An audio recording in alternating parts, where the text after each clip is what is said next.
The status of our KIGAMBONI Hub in Tanzania is fairly good in the sense that we have done all the activities which we are supposed to have delivered by now.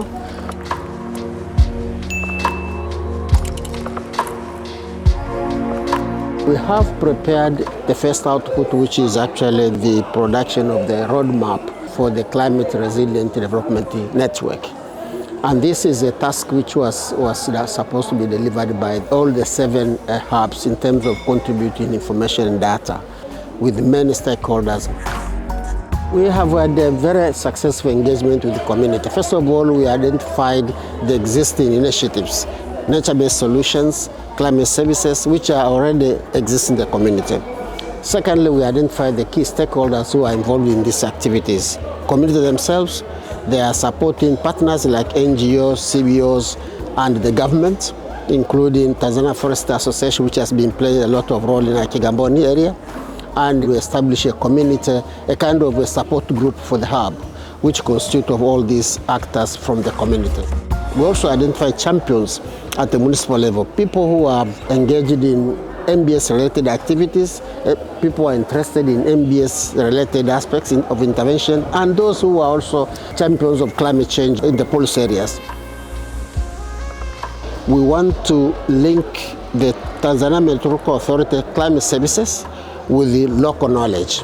There is a big gap there because Tanzania Meteorological Authority does not really use or engage with the local or indigenous knowledge on climate services.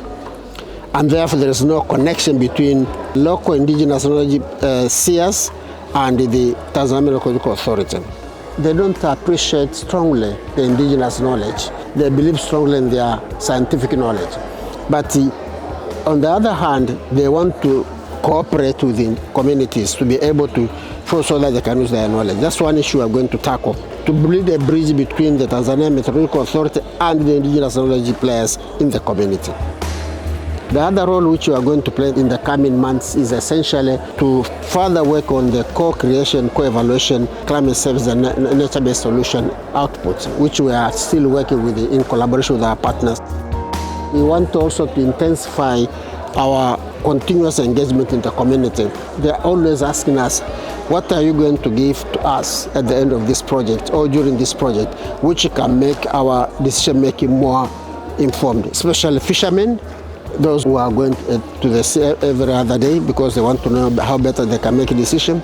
And therefore, we are also thinking of establishing what we call low-cost climate information center within the community. We want to establish a low-cost climate service unit in the community.